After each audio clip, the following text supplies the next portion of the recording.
So sure enough, the presentation was going great. And one of the executives in marketing raised up his hand, called out my name. Richard, I have a question. I thought, oh man. And he said, it's a simple one. And he said, this is all great, but how much market share are we talking about?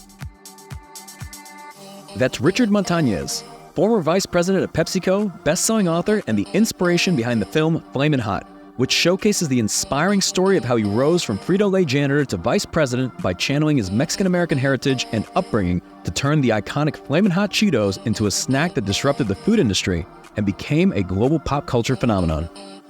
So I said, market share. And I remember the dollars, the racks, how long they are. Could be 24 feet, 52 feet. With the most ridiculous smile, I stretched out my arms and I said, this much market share.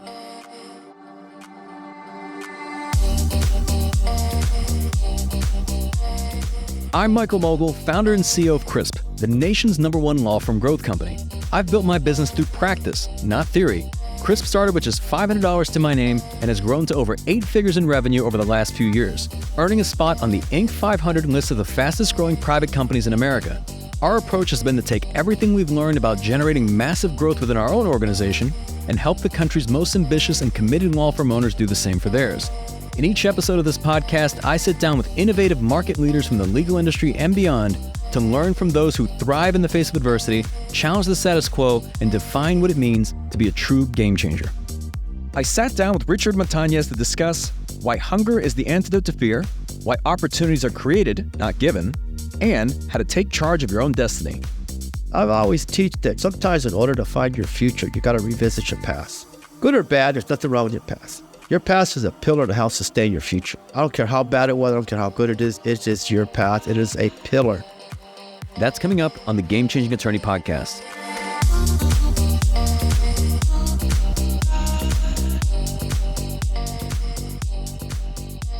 Before we begin today's episode, I want to remind you that we aren't beholden to any sponsors or run any ads on this podcast. This allows us to present all of our episodes raw and unfiltered. I'm not going to push any made-to-order meal services on you or try to save you any money on your car insurance. That being said, I have one small request. If you receive any value from this podcast, please give it a 5-star review. Pay the fee so we can keep this podcast free. All right, Richard, welcome to the podcast. Thank you. My pleasure to be here. You just came off the Crisp Game Changer Summit. You brought down the house, one of the most probably popular and highest rated speakers that we had at that summit. So obviously there was a lot of people who, this being a private event, were not at the event. So this is an incredible opportunity for them to hear from you on this podcast. And I wanted to spend some time just going through your book. It's a phenomenal book. Also, I know recently the movie came out too. I want to ask you about that, of course. Just to get things started, if we could go back to your childhood. And I know in the book you talk about growing up in a predominantly Hispanic neighborhood in South Ontario, California. Can you paint a picture of what that experience was like for you? I look back and think it was a wonderful time to grow up. Even though I had some hardship, I didn't really know they were hardship till I became an adult. But the place where I grew up was a small labor camp. Everyone there picked grapes. The guy that owned the fields was a good man. A lot of times when you hear about people that pick grapes, you think, slavery or something. For us, we were fortunate because it was different, because the man's name was Segundo Guasti. And he built a community. He built a school for us. He built housing. He built a grocery store. So it was like a little community. We were able to work there the whole year. So my grandpa and my dad worked there for, matter of fact, my grandfather retired from that industry. Probably the story that's never been told. Because, right away when you think of farm laborers, you think of, evil men and think, well, this guy wasn't like that. So, he's got to be separated from that. So it was a pretty cool time to grow up. I said we were poor, but we really didn't know we were poor. Mom always had something on the table, and, Dad was always, working on something. So I really enjoy my my time as a child in that, and then I look back and I know that it's made me who I am today. Without tough times, you ain't going to be tough. That's the only way I can say it. And even throughout the book, I know you talk about a lot of these experiences that you had. It wasn't even so much life happening to you, but as you reflected, it happening for you, and the lessons that you took away from that helped to shape you and to develop you into who you are today. I know in the book you talk about that, I think at the time in school, every Tuesday, you felt the pang of injustice when they were telling you that this is your line, get in it. But I'd love for you to just elaborate on that story and more importantly, talk about the lesson that you took away from that experience. That was during desegregation.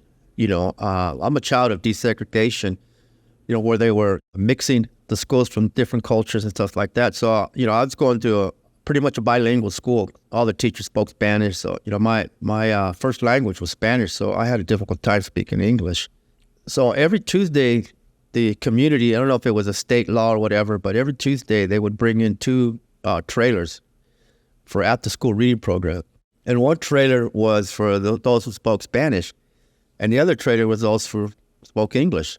And every Tuesday, I hear where the story begins. Every Tuesday, I was told to get into that line. They didn't ask me which line you wanted to get in. They just said, that's your line. You get over there. And then one Tuesday, I did something that I've been doing my whole life, is I broke ranks. And I got out of that line, and I got into the white line. You have to remember, this is the 60s. It's a little bit more dangerous. There's going to be a beating.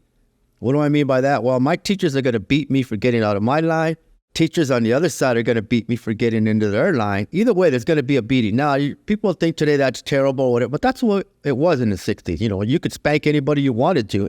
But I broke ranks. I got into that line, and I looked inside, and I saw, I'll never forget, I saw two beautiful blondes with blue eyes.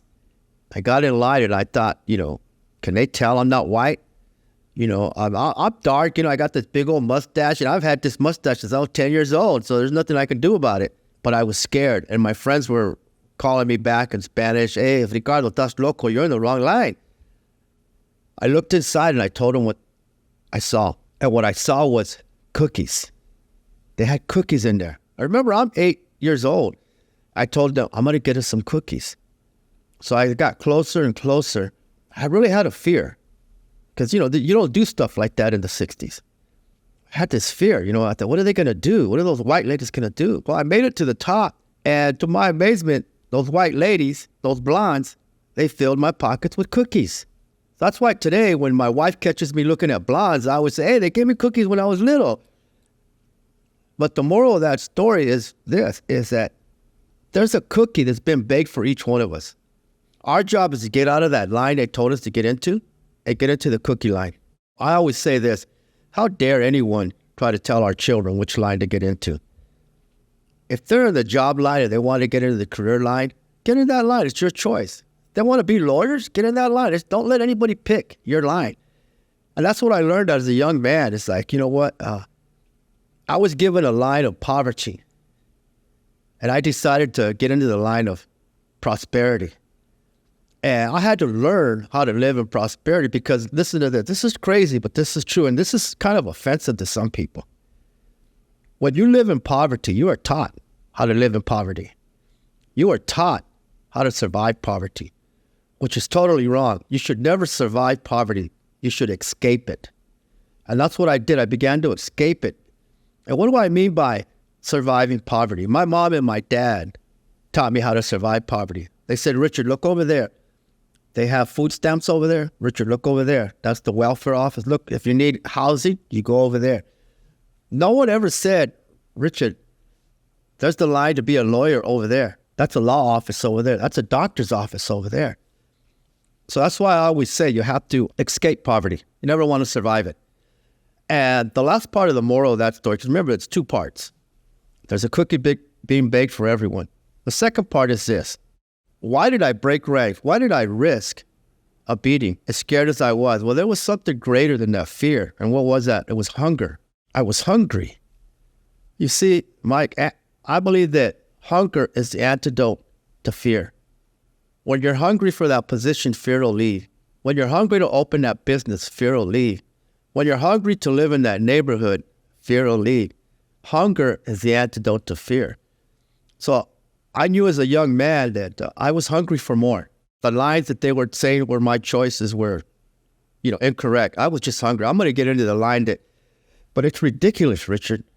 You have no education. You have this. And it didn't matter. It's amazing. I don't have a high school diploma. I don't even have a GED, but I'm a featured speaker at Harvard, Notre Dame, USC, UCLA, Pepperdine, some of the top schools. I mean, you name it, I've been there. isn't that I have a formal education. It's that my education comes in an informal way. I spent a lot of time with successful people. I spent a lot of time with uncles, aunts. Now, there's so much wisdom. And the older generation, it's amazing. And, you get a hold of those things, it's a whole lot better. One of the greatest things you can have is wisdom. And actually, along those lines, I wanted to ask you, because I know in the book you talk about that very early on in your life. I think you were 12 years old when you realized that if you're going to be in charge of your own destiny and not let the world define you, that the time would come for you to drop out of school and work full time. I'm just curious how you came to that realization at 12 years old, and it just looking back now, if you believe that was the right decision. That's probably my most painful decision was quitting school. And the reason I say that because it was a different time. I don't know what it'd been like today, but at that time, because of my color, because of my background, there was another discrimination that I faced, and that was the discrimination of pedigree. Where are you from? Or you're from the other side of the tracks. It was a little different, being from it didn't matter what color you were. If you were from the other side of the tracks, you could be white, you could be yellow, it didn't matter. You were from the other side of the tracks. So you got treated completely different. And as a young man, I saw that every time I went to school, I was still being told which line to get into. I remember the teachers telling my mom they were going to put me in a special class because I was so far behind. But it wasn't that I was so far behind. It's that, remember, what's my first language? It's Spanish. There was no bilingual classes. There was no bilingual, any of that. I had to know English. So that was kind of a setback. So I realized that, okay, wait a minute. I see my dad. My dad had a third grade education. And I said, my grandfather had 0. And I saw these two men with such an intelligence. It was unbelievable. They could build you a house. They could build you a hot rod. They were engineers. And I realized I had that, same kind of a mindset. And it finally dawned on me that this is what I like to tell young people too, that it's not about how smart you are. I've never said I'm the smartest person in the room. It's not about how smart you are. It's about how are you smart? That's the difference. You may be smart as 2 + 2 is 4. I may be smart as 2 + 2 can be 5. There's a difference there. So every child born is actually, there's been tests done. Every child born is actually born brilliant as a genius.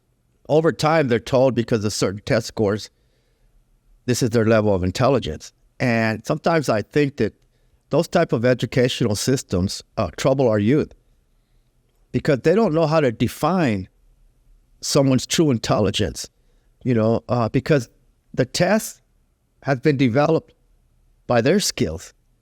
And you've heard the story, if I'm a fish, why are you giving me a test of a bird? If I'm a bird, why are you testing me as a fish? Teachers are beginning to find that out. But in my days, it was strictly white and black.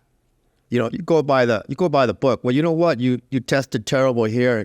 Even today, when I wrote my first book, this is crazy. When I wrote my first book, A Boy, a Burrito, and a Cookie, I did that in like 6 Saturdays.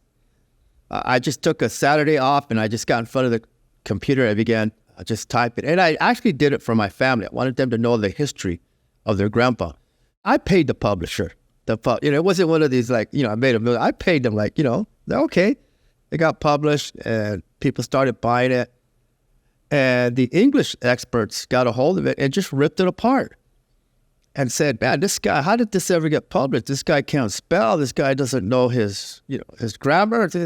And, my response was, I'm not trying to win a spelling bee. I'm trying to win in life. But here's the crazy thing about it and they were offended. You know why? Because they didn't fit their test scores.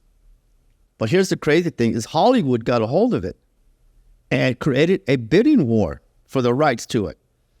So that's why I've always said, I'm not trying to influence everyone, only the right ones.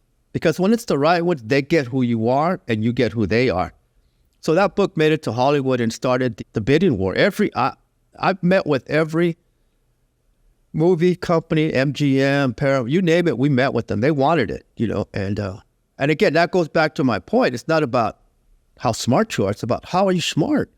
We have to release people to be their type of smart versus my type of smart. So, and I've used that my entire career. Like I said, the main thing is like, 2 + 2 is 4.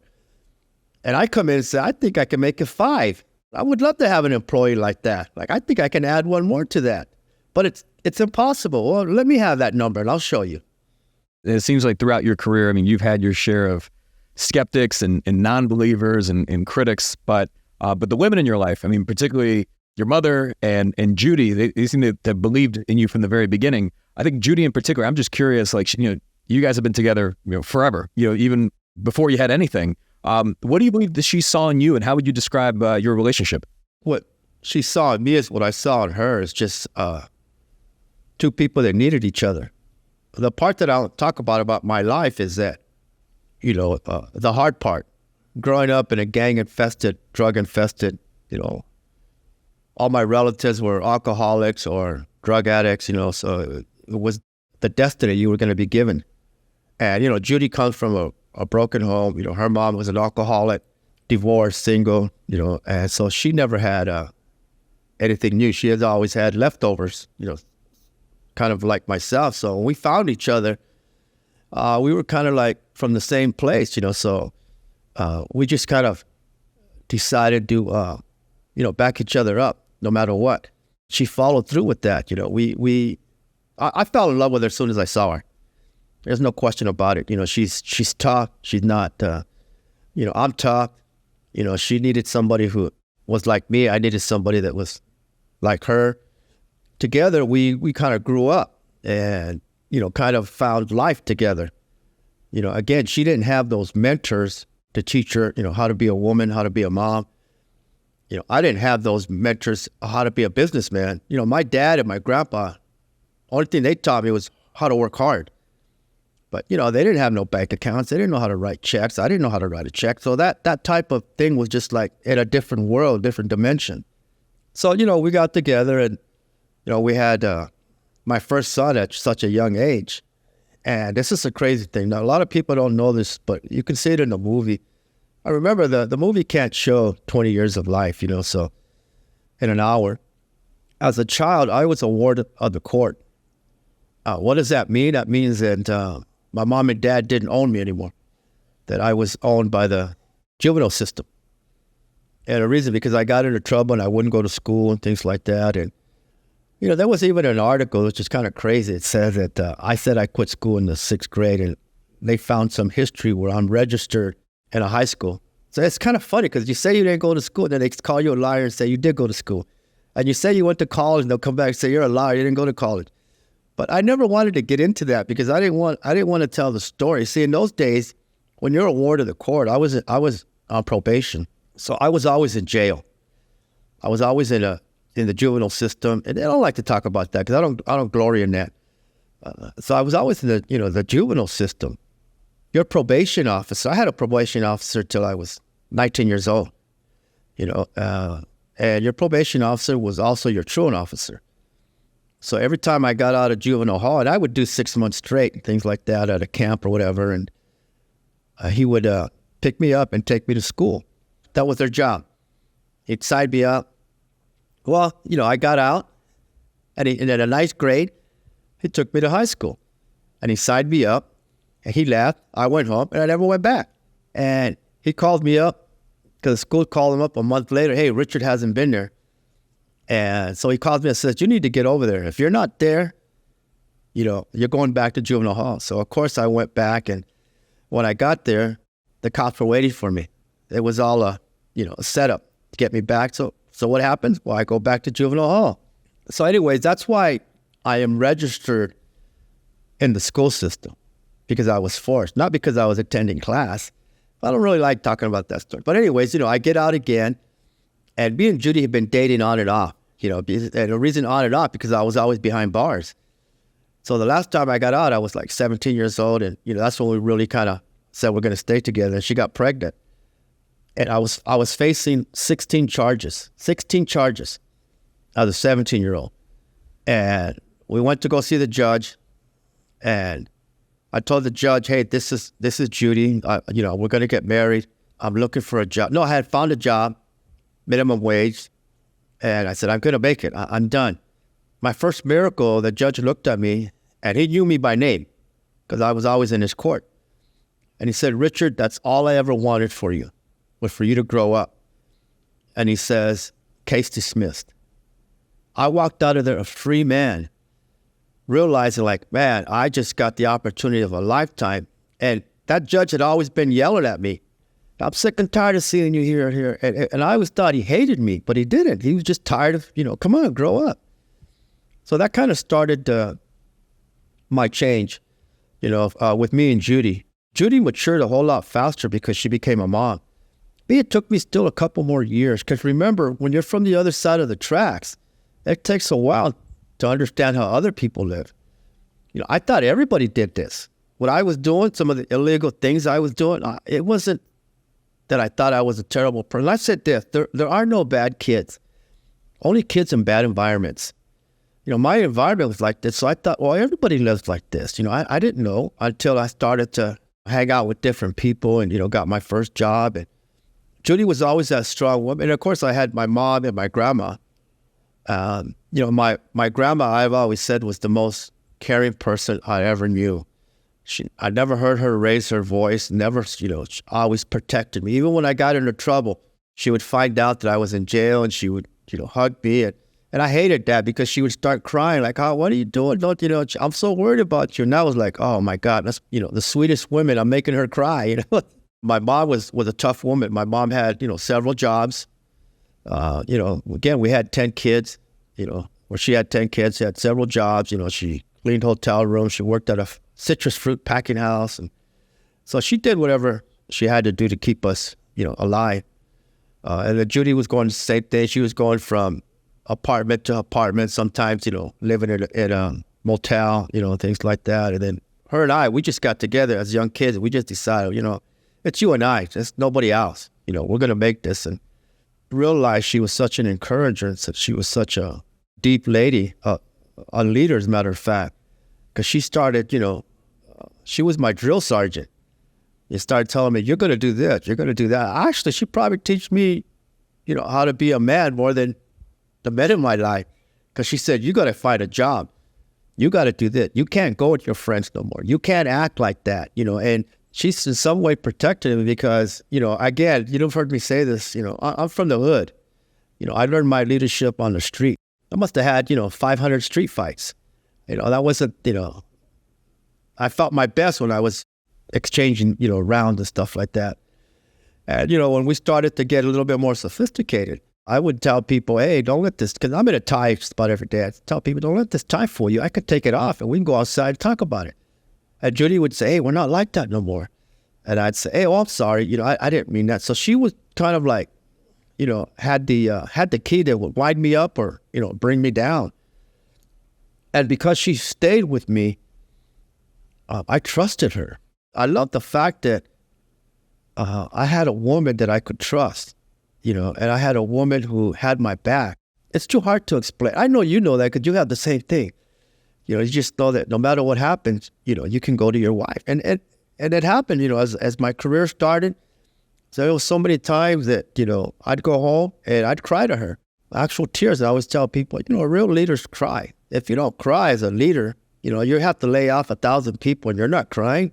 What kind of leader are you? You got to be able to feel some pain. So I'd come home to her. And so she was my teacher for many years. She still is today. She's the one person that I'll listen to. If you want me to do something, call her up. She'll get me to do it. And I'd love if you could just even briefly describe kind of the journey to Frito-Lay. And I understand, Judy was instrumental in that. I know at the conference you talked about settling, but not in the context that usually people think about when they think about settling. If you could elaborate on that. I say that, leadership comes in 3 levels. The first level is a pioneer. What is a pioneer? And, the word comes from, many of our words, as you know, come from the French, the Latin, and the Greek. Many of the English words come from the French and the Latin. And the word pioneer comes from the French and the Latin. The first part of the word pioneer in the French means a foot soldier. The second part of pioneer comes from the Latin, means a person with big feet. So the word pioneer is actually a soldier with big feet. And we got to think about what do big feet do? They bring balance. Some of the places that pioneers go, it's dangerous. So, big feet help you, with balance. And the other thing a pioneer needs to have is the mentality of a soldier. And what do pioneers do? This is what people don't understand. Pioneers do not have maps. Pioneers go out and map out new territories. And they come back for what? For settlers. So people think when you're a pioneer that you have the map. No. You go, while you're going, you're mapping it out. That's why when somebody said, if you want to know if you're a leader, just turn around and see how many people are following you. That's not true. Many times leaders go by themselves because they're so crazy that they don't know whether, me as a leader, I'd be lying if I told you I always knew where I was going. So I'm a pioneer. I'm just going to map out this church. Where are you going? I don't know, but, I got big feet. I'll help carry us, and then, so once a pioneer maps out his destination, what does he do? He returns for settlers. Now, as you said, that word always gets a bad rap. They say, well, you know what, Richard, you've settled in your ways. Well, I said, well, guess what? What do settlers do? They build infrastructure. They build companies. We know who founded Ford Car Company. But it was the settlers who built it. It was the settlers who built the infrastructure. That's why I tell young people, don't be quitting every 6 months. Stay somewhere and settle and build something because you learn how to build. And then when you're ready to build your thing, guess what? Other people will help you and you'll know what a settler is. So many times I've had, quite a few different companies. And I've always looked, I didn't need the pioneer. I'm already a pioneer. I needed the settlers. Those who had the infrastructure, those who had the skills on how to build something. I'd let them, you know what, you guys build the town. And I think that's exactly what you've done with your conference, because I've spoken all over the world, some high level, and I think I told you, I started told your workers, man, that, this is just from the start, when the handoff began, I'm the type of person that it looks like I'm not doing anything, but I'm recording. I'm looking at that. Oh, look at that sound. Look at this, the music. Where'd they get that DJ? This guy knows his stuff, and just like that. And then I look at the people. It doesn't matter how exciting you are. What matters is how exciting are your clients, are your customers. And I saw like, wow, check this out. This is, I was so impressed. But I know, you founded it, but your settlers outbuild it. So. And then I get to the last point is a purposeful leader. I'm not a pioneer anymore. I'm not a settler. I'm a purposeful leader. And what is that? You help other leaders find their purpose. I'm recruited and I coach some of the top CEOs in the world, some of the, biggest names that would blow you away. And I never mention their names because you have to understand when you're a coach or a mentor, it's not cool for you to share. It's kind of almost boasting. If I come up and say, well, I mentor Mike, it's just like, well, that's personal. It's just, you don't do that kind of stuff. And then, everybody wants to be a mentor nowadays, but they don't even know what a mentor is. And, I do, you gave me the freedom to share a story. I will share a story about, what I think mentorship is, and when I found out, I'm a student of the etymology of words. I will trace a word for months. I'm not talking about a Google search. I'm talking about, I'll read books on just one word. I'll pull up research papers. I'll pay extra dollars to get somebody's, research paper and read it. And it's like, okay. And I started to study, because everybody was becoming a mentor. I'll mentor him. I mentor her. And who's your mentor? I was like, the mentors that I had didn't even know they were my mentors because I was studying them. Some of them were dead. I was studying, their papers. So I saw one day, I saw this story, and here's how the story goes. There was this general who had a son, a Greek general who had a son. He was being sent to the front, the general was. And the general knew when you're being sent to the front, man, you're not coming back. It was a suicide mission. So he went to his friend and he told his friend, hey, the king sent me to the front. I'm not coming back. He goes, will you take care of my son? And the friend told the general, yes. And he said this, I will raise him as my own son. Well, of course, the general didn't come back. And the friend's name, you know what his name was? His name was Mentor.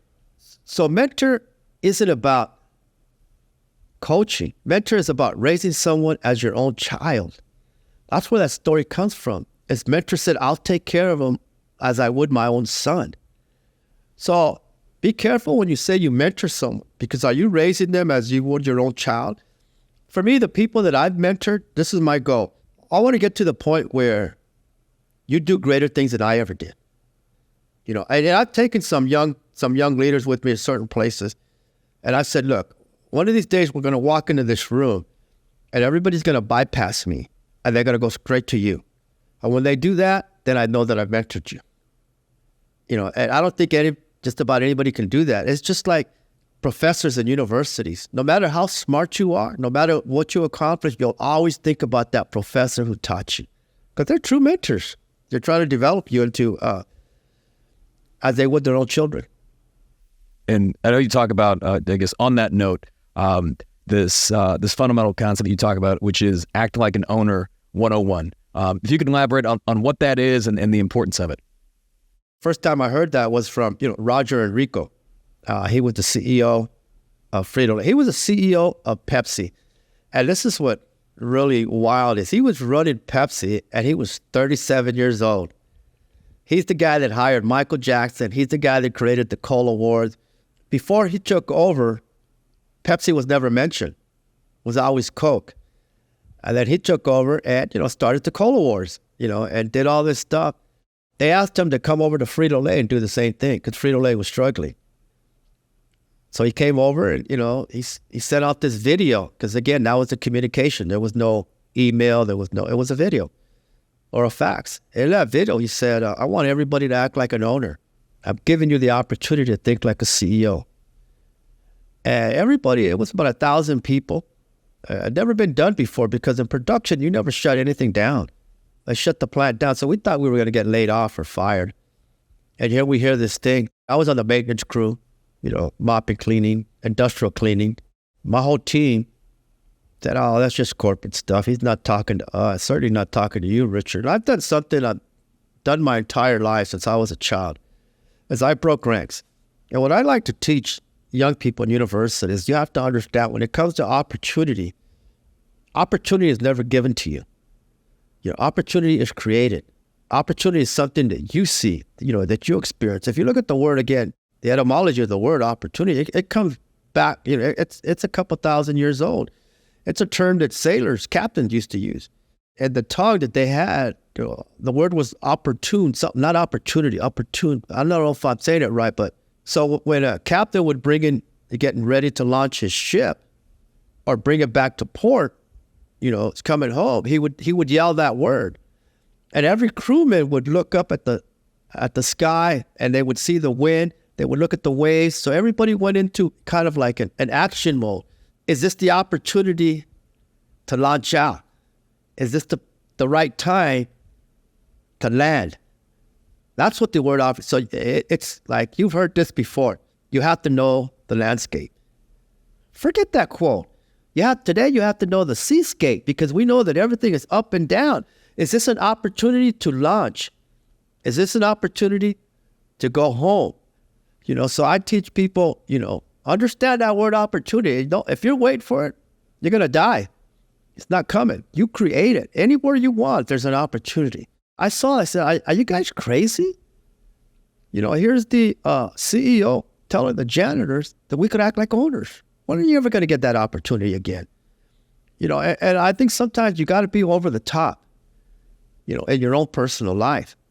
I saw it like, okay, I'm waiting. I'm looking for opportunities everywhere since I was a child. I was selling burritos. I was, selling whatever. I knew something. And I said, there it is.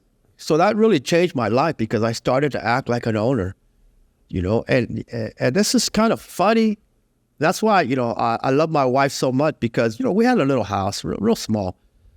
And I'd go home after work and I would put on a tie and I would get a pencil and paper and I would sit in my garage on a, desk I got out of the trash or something. And I would act like I was an executive. And my wife would come in. She would just like, yeah, someday.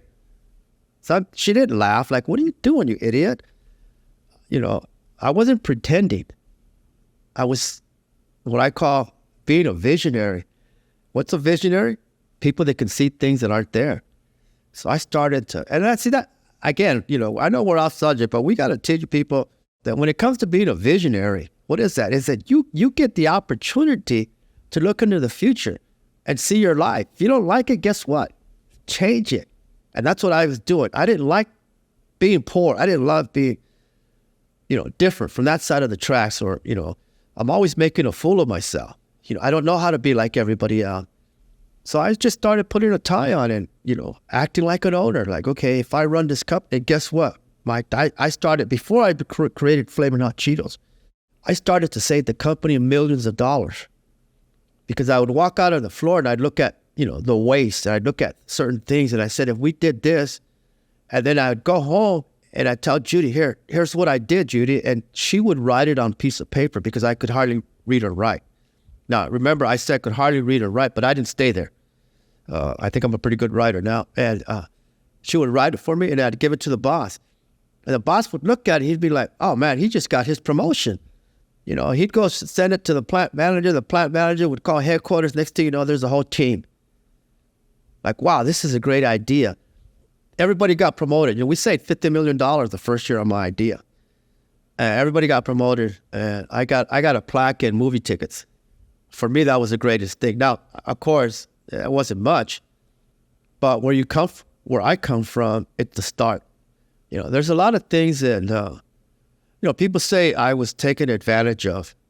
And I once heard a great man say that he was asked the same thing. They'd taken advantage of you. And he said, well, you know what? I give away my best advantage. No one can take it.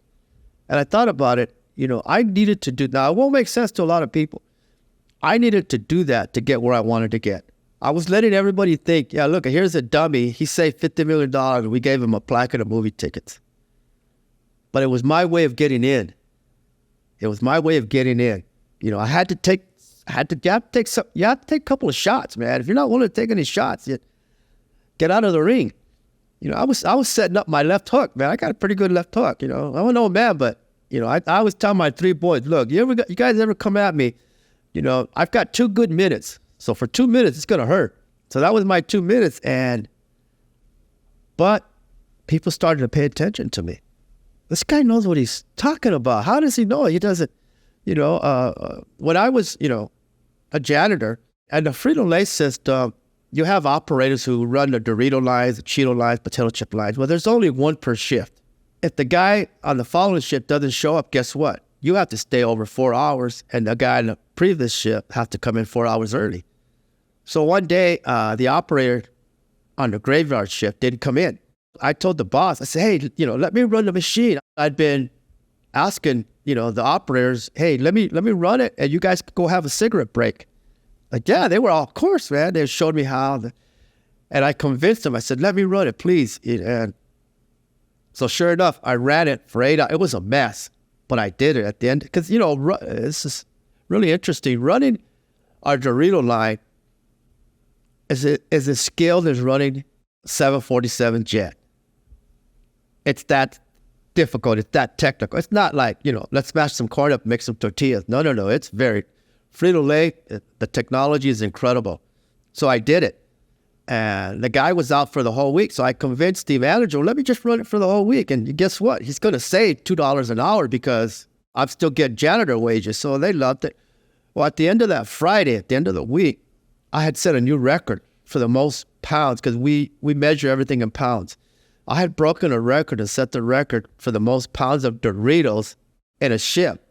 So again, I got celebrated. I got movie tickets and a plaque. I ended up helping rewrite the training manuals. As a maintenance worker, I helped rewrite that stuff's incredible. And people say, why did you do that? But it goes back to, I think at the very beginning, I always said that, it was never about Frito-Lay. It was always about my last name. I had a legacy to build for my children and my grandchildren. And again, if taking a couple of shots meant I was going to do that. Take your best shot, but I'm not going to stop my legacy, because of money. Money's going to come. I never set out to make money. Of course, we have all the money that we could ever want today, That was never the strategy. The strategy was to be happy. The strategy was to build a legacy that my children and grandchildren could follow. I wanted people to say Montañez with respect. And it started with moments like that. And again, we couldn't tell that in the movie because it would take forever. But, that's how I started to get known by, my name, by doing those things that other people couldn't do. And that's what I say leaders do.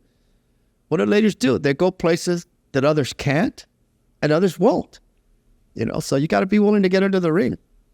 And Richard, I'd be remiss if I didn't ask about the Flamin Hot Cheetos because, since that came to be, it obviously has expanded to a full product line. It's rejuvenated the brand. It's garnered, billions now in revenue. But I'm just curious from your experience, how did the idea for the Flamin Hot Cheetos come to be? And then when did you know that you were really onto something? Again, after kind of the acting like an owner, right? I started writing ideas down. What do I want to do? And, Judy said, well, if you're going to act like a CEO, you need to understand the business. And again, this is to kids from the hood, just dreaming out loud. Well, we couldn't laugh at each other. And she would say, well, if you're going to act like an owner, Richard, you have to understand what is the company about. You're going to have to know everything. And I'd be like, what? She goes, just everything. And, I said, you're right, I do. So even today, I teach, as a leader, you have to understand, you got to have technical competence of whatever it is that you're selling. Technical competence. Understand, and that's why today I'm the godfather of Hispanic branding. Because I'm the smartest? No, because I was first. So when that video came out, I said, okay, I started putting on my Goodwill suit, walking around the house, and dreaming about things. How would I act if I was a vice president? How would I, if I was in marketing, what would I do? If I was in sales, what would I do? Again, we're dreamers, right? You're a dreamer, set your dreams loose, And the best place to do that is the safety of your home with the people that love you. My kids were young boys, but I was showing them, Dad, what are you doing in that suit? So one of these days, I'm going to be wearing this every day. You can too. So I figured, well, I need to know how to sell. I was a salesman because I'd been selling my whole life. But I needed to know technically how to sell. So I went to the sales office. It was right next door to the operating office. And I found a salesman and I told him, hey, can I go with you on my day off? I'll do all the work. I just want you to teach me the business. And he was pretty happy, free labor, and he said, yeah, on your day off, meet me at 5 o'clock in the morning. Because, the sales guys start at 5 in the morning. So I got there. He taught me how to write an invoice, how to load the truck so we could maximize the space, load as much as possible. Then he taught me how to run a route so that we could, minimize our fuel and maximize our time. Then when we got to the store, he taught me how to merchandise. See, when you see products on the shelves, there's 4 shelves, 5 shelves. There's a system that we use. We want you to bend down for this product. We want you to reach up for this product. Eye level is this product. It's not just, let's just fill up the rack. It's, it's a schematic. So there we were, loading it up, and it was Lay's, Ruffles, Fritos. Second store, Lay's, Ruffles, Fritos. Third store, Lay's, Ruffles, Fritos. Maybe sour cream, maybe barbecue. Lay's, Ruffles, Fritos. Everywhere was Lay's, Ruffles, Fritos. And then I looked and I saw something, and I've said this many times, it's part of my teaching, is that all you need is one revelation to create a revolution. What is a revelation? A revelation is something that was always there, but it's been unveiled or revealed to you. It was always there. And I looked and I saw this revelation that was going to create a revolution. What did I see? I saw the spice rack. I saw people buying the little jars of spices, the Lowry salt and the chilies. And I thought, and I looked at us, Lay's, Ruffles, Fritos, Lay's, Ruffles, Fritos, spices. And I looked at him, my trainer, he couldn't see it. You know why he couldn't see it? Because he was an expert. I tell people today, don't be such an expert that you can't see things anymore. I've had thousands of people that reported to me, and I said, don't bring me ideas everyone can see. Bring me ideas no one can see. Ideas are hidden in the 4D. We live in 3D. And sometimes we got to transform ourselves into where the ideas are at. The greatest minds of all time were the Greek philosophers, and they were asked this question. A lot of the things that we have democracy from the Greeks. We have, capitalism comes from the Greeks. They started a lot of stuff, so they were asked this question, what is an idea? And it blows me away that they said this. An idea is that thing in the mind of God. What? What is an idea? It's that thing in the mind of God. What were they saying? They were saying that ideas are hidden in a different dimension. So if you wanted those things, you had to reach into that. So he couldn't say it because he was an expert. So I thought, okay, I need to create a spicy product. So I went and told Judy, and Judy's a wonderful cook. I said, we're going to put your chili on a chip. She's ready to roll with me. Sounds great. Which one? I didn't know. I thought, Lay's, Doritos, I don't know. Then one day, I used to cash my check at the neighborhood grocery store called Ontario Ranch Market. I'd go there because he would cash my check. He knew me by name. I didn't have a bank account. And I tell people, why didn't you have a bank account? I didn't have no money. What do I need a bank account for? I'd cash my check at the liquor store. I'd cash my check there, buy groceries. And on the weekend, there was this young man, his 2 daughters and his wife. And this young man was always dressed really clean and nice. And so was his family. And he was selling corn on the cob. He was selling this before street vending was popular. Today, it's popular to have a mobile truck, But back in those days, it was seen, again, you're from the other side of the track. Don't come on this side with that garbage. And I would see him, and he would greet me with such a kind handshake, and he still inspired because no one told him he was a street vendor. He acted like he was running a 5-star restaurant. And I believe that, he's probably running a 5-star restaurant today. So, I bought the corn, and, he put everything on it, butter, chili, cheese, lime, and it's just delicious for $1. I bought 2, one for him and one for me. And I took a bite. Then I took the second bite. And when I took the second bite, I just stared at it. And I said this, a revelation, something that was always there, but it's been revealed. I said, that looks like a Cheeto. And I said something that I believe every great leader has to say. I said 2 words, what if? What if I put chili on a Cheeto? What if I start my own business? What if I go to a university? What if I apply? What if I go for that? What if? As the beginning of greatness. I said, what if I put chili? So I ran it and I told Judy, I got it. We're gonna do this. We're gonna put. And she said, great. So she said, go get some Cheetos with no cheese on it. Because they've already, Cheetos already come with the cheese. So I went to the plant, got some, brought it home, and sure enough, it took us a couple of times and we got it right. She took some her work, I took some to my work. Everybody loved it. Came back and she said, you got to call the CEO. Now, you have to keep in mind or imagine that this is during when corporate America was a command and control.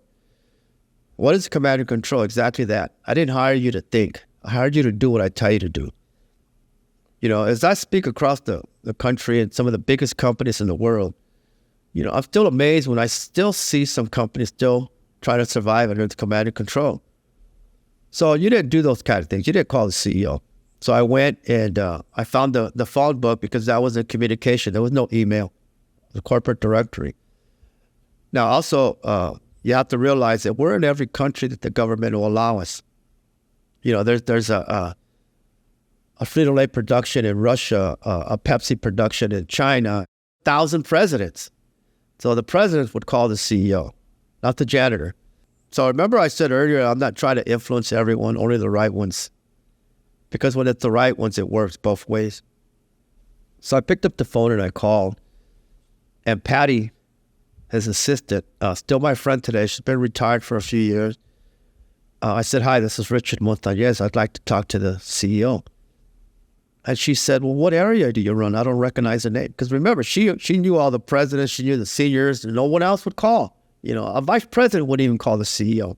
So I said, no, I work in California. Oh, okay, you're the president of California? I said, no, I work in Southern California. Okay, you're the vice president of SoCal. I said, no, I work in the plant. She said, oh, vice president of operations? I said, no, I work inside. And she said, are you the director? No. Plant manager? No. She said, what are you? I said, I used the fancy word. I said, I'm the maintenance technician. And I said, wait, don't hang up though. I saw his video and he said, act like an owner, that I made this product. And I began to tell her all this stuff. And then I said, by the way, I was employee of the month 2 months in a row. I don't know what she told him, but I believe that she told him, Mr. Enrico, you have a janitor on the other line that's created his own product. He saw your video. You need to take this call. You need to talk to him. He's doing exactly what you need. Matter of fact, Roger, you need him more than he needs you. Because when Roger got on the phone, he was so excited, and he said, I'll be there in 2 weeks. Now, remember, I'm not trying to influence everyone. Who was only the right ones? Patty was the right one. She did the influencing for me. So he came down, and protocol went into action before he came. The CEO's office called the president's office, called the senior vice president, called the area vice president. 100 vice presidents got the phone call. The conversation was all the same. Who let the janitor call the CEO? I had broken protocol during the command and control generation. You don't do that kind of stuff.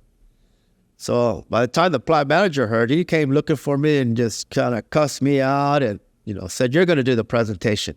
And the thought was, let's let him do the presentation so they can see how ridiculous he is, and they'll fire him. We need to put a stop to this.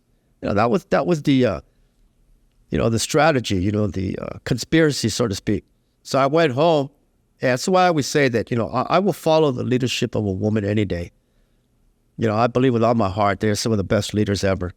I told my wife, I was so scared, I'm going to get fired. And she said, why? I blamed her. I said, because you told me to call the CEO. Now I'm in trouble. But typical leadership of a woman. She said, calm down. We're going to go to the library and check out a book. Because remember, there's no Google. So we went to the library, checked out a book on how to develop a marketing strategy. Went and bought my first tie for $3.50. Put my presentation on transparencies. Designed 100 bags. I bought the clear bags, industrial clear bags.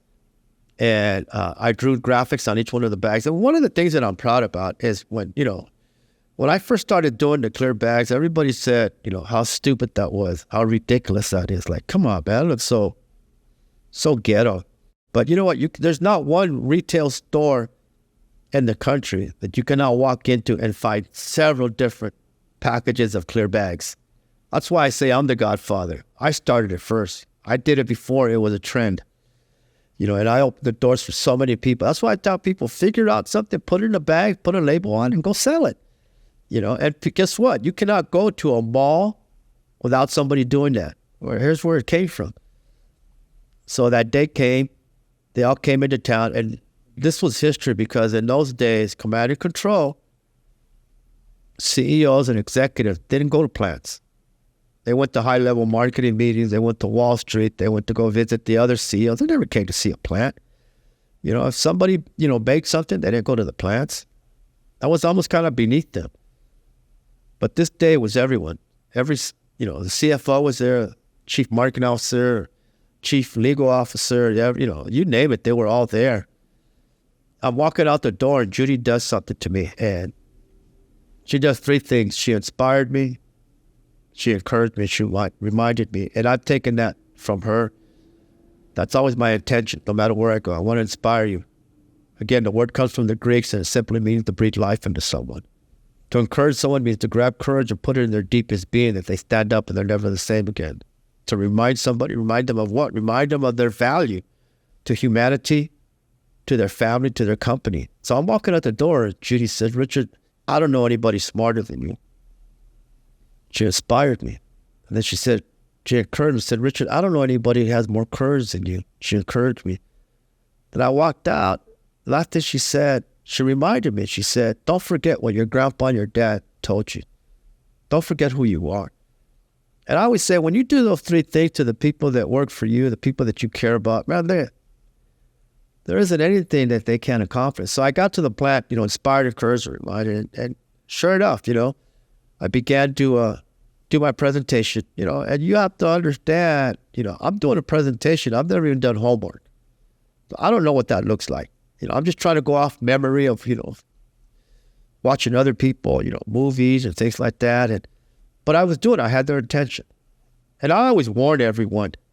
And I said this, I don't care what room you're in. There's always somebody in the room who's going to try to steal your destiny. Your job is to be ready not to allow it to happen. So sure enough, the presentation was going great. And one of the executives in marketing raised up his hand. And I literally turned my back to him because I knew what that meant. And he called out my name. Richard, I have a question. I thought, oh, man, we don't have time for questions. And I said that. I said, sir, we don't have time for questions. And he said, it's a simple one. I said, okay. And he said, how much he goes, this is all great, but how much market share are we talking about? I had fear. I said, market share? Inside, I'm thinking, we haven't read that chapter yet. So I'm like, oh my God, what am I doing up here? I'm never going to be like these guys. I was ready to give it up right there. I was never, I quit, man. I was like, I'm making a fool of myself. All my life, I want to be like these people, but I'll never fit in. I've always teach that, sometimes in order to find your future, you got to revisit your past. Good or bad, there's nothing wrong with your past. Your past is a pillar to help sustain your future. I don't care how bad it was. I don't care how good it is. It's just your past. It is a pillar. I remember doing desegregation. It's my first day at the school. I'm crying. I don't want to go. My mom said, you got to go. And, went to the corner. And they sent the yellow bus. The yellow bus didn't stop. And I thought, wow, they didn't stop. The school bus didn't stop. Well, here comes another bus. It was green. It was ugly. It was backfired. And that's the bus they sent to pick us up, 8 Mexican kids. And I remember telling my uncle, I don't want to get on that ugly green bus. I want to ride the yellow bus like the other kids. He said, this is what they said. It wasn't until I was an adult, years later, that I finally realized it was society of the day and time saying, you know what, let's get this group of kids, put them on this ugly green bus, parade them across town, so everybody could see that, guess what? They're not good enough to ride the yellow bus. They're not like the other kids. They're never going to fit in. Well, as a child, you take those things on. We get to school, and I'm struggling with what the teacher's saying. And finally, there was this sound. And I've always said, every kid knows this sound. It's the sound of the recess bell. I didn't need an interpreter. I knew what that meant, lunchtime. So the 8 of us stayed together. And I remember I pulled out my lunch, and we went to the lunch field and sat down. I pulled out my lunch, ready to take a bite. Everybody stared at me. And I quickly got my lunch and I put it back in the bag. You know why everyone was staring at me? Because it was a burrito. Now know this. This was 1960-something. The world hadn't seen a burrito yet. Contrary to popular belief, Taco Bell then introduced the burrito to the world. Me and my mom did.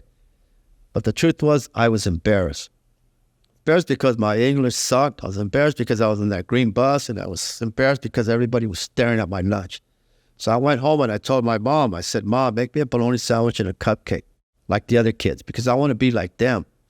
And my mom, I always said it was a marketing genius, the leadership of a woman. She said, no, son, this is who you are. So the next day she made me 2 burritos. She said, here's one for you, and here's one to, share with a friend. So Wednesday was my burrito nightmare. Thursday, I shared a burrito with a friend. Friday, I was selling burritos for 25 cents a piece. That was actually the first revelation I ever received that created a revolution. What was that revelation? That as much as I wanted to fit in and be like everyone else, I finally realized I was never created to fit in. I was always created to stand out. And that's what we have to teach our young people. As they go through life trying to fit in, we have to remind them, you were never created to fit in. Give it up. You will never be like them because you were created to stand out. That could be offensive to many people. But that's their problem. The people that are important to me, I'm going to tell them, you will never be like that because you weren't created. You were created to be you. Be you. It's the best thing that we need. We need you. We don't need another one of them. That was my first revelation. So back to the question, how much market share? I thought, okay, I'm not supposed to be like those guys. Let's just go with what I know. It's not about how smart you are, right? It's about how are you smart. So I said market share. And I remember we call them gondolas, the racks, how wide they are, how long they are. It could be 4 feet, could be 8 feet, could be 24 feet, 52 feet, depending on the size of groceries, With the most ridiculous smile, I stretched out my arms and I said, this much market share. you could hear the giggles. And you could hear the market executives say, did he just say this much market share? That was a pretty stupid statement I said. It was ridiculous. But you have to always understand this. Many times greatness will come in a ridiculous form.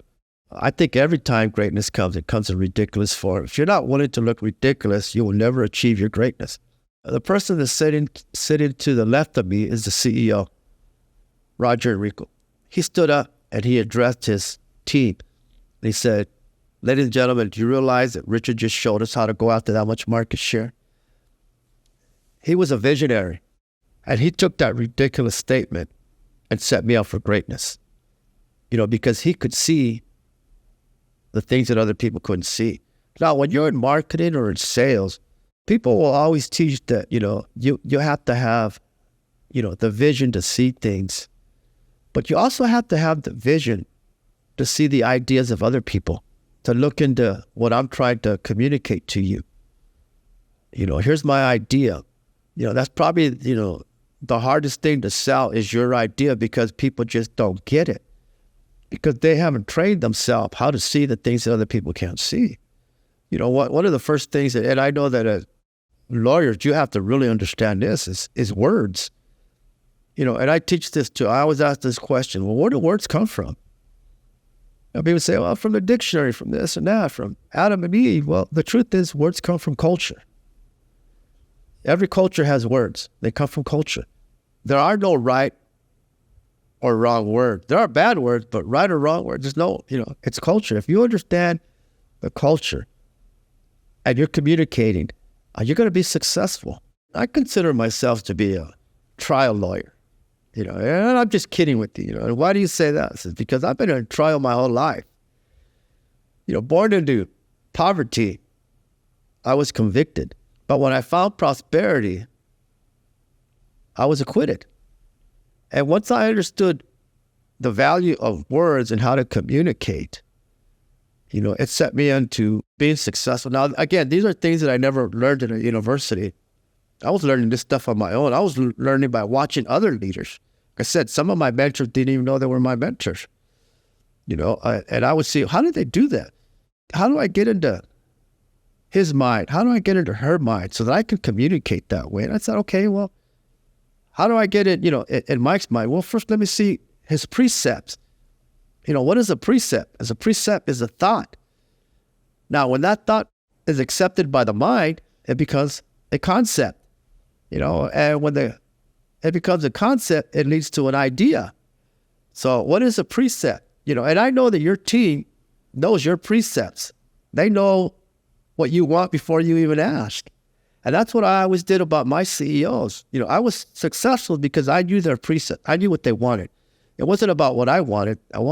Was about they wanted done, their strategy and their vision. And leaders I appreciate when people understand me and they already know what I want before I even ask. It sets everybody to be free to just go out and just lead as you want. So people need to understand, precept, concept, an idea. Where do words come from? They come from culture.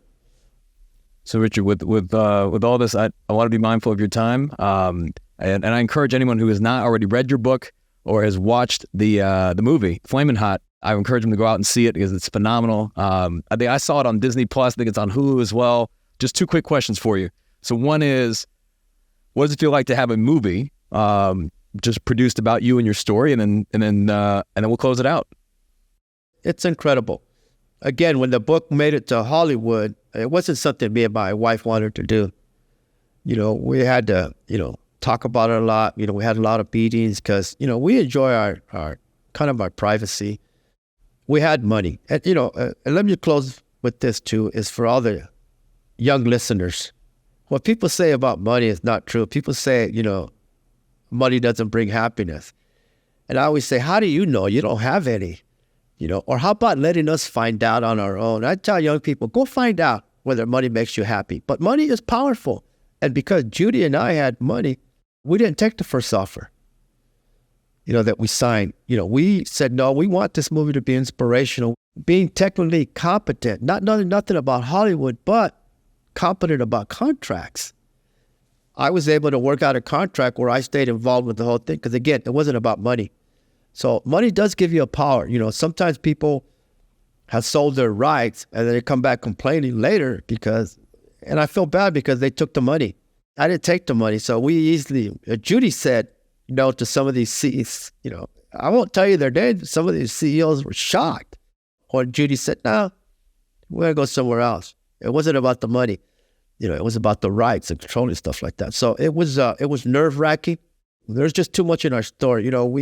We have a foundation where we feed hundreds of thousands of people across the country. We buy 50,000 pairs of new shoes and we give them to kids. Can't afford them. We sent thousands of kids to school on scholarship. We don't talk about it. We don't do anything. So we were worried about not our reputation, but our legacy. So it was nerve-wracking until, but because of my contract, I was able to say, no, take that out. No, rewrite that. No, rewrite that. So we were really, really happy. And, the feedback that we have gotten has been incredible. It's helped change lives and people, schools are showing it. It's just very, very inspirational. And I love the way that Eva Longoria directed it. It was just amazing. She's an amazing woman. That's probably somebody you should have at one of your conferences, and if you'd like, I could make the introduction. She's an amazing woman. She just nailed it, so it all came together for me. I had a great producer, person for your agenda, Devon Franklin, great producer, great actors. Everything just unfolded the way we wanted. I didn't want no big names, so to speak. I wanted to open the door for new people. And sure enough, these stars are now well known. And the great thing about it that, Bob Iger saw the movie, and when he saw it, he released it on both platforms, Disney and Hulu. So it went into, 400 million homes. So that made history itself. And I think that's what I love about our life, that no matter what we do, it's always historic. It's always historic. You be associated with us, that's going to be a historic moment. And as we come to a close, Richard, this being the Game Changing Attorney podcast, what does being a game changer mean to you? It's life. Being able to change the game, the score, the outcome, and, getting into the game is just incredible. And I want to encourage everyone out there that, there's a spot for you, especially in your organization, especially the way you put on a show. We're looking for the next superstar. We're looking for the next touchdown, the next field goal, the next interception, the next fumble recovery, the next whatever, man. Get into the game.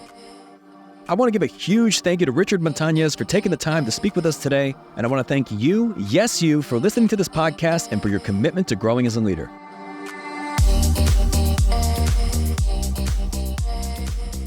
If you found this episode valuable, here are 3 free ways that I can help you grow your law firm. Number 1, download the first chapter of my book absolutely free at GameChangingAttorney.com. Number 2, you can shoot me a text at 404-531-7691 and I'll answer any question that you've got for me. And finally, number 3, if you can leave this podcast a 5-star review, it'll help us gain access to more influential thought leaders and bring their lessons learned here to you. For more information on our interview with Richard Montañez, see the show notes for this episode in your podcast app or visit legalpodcast.com.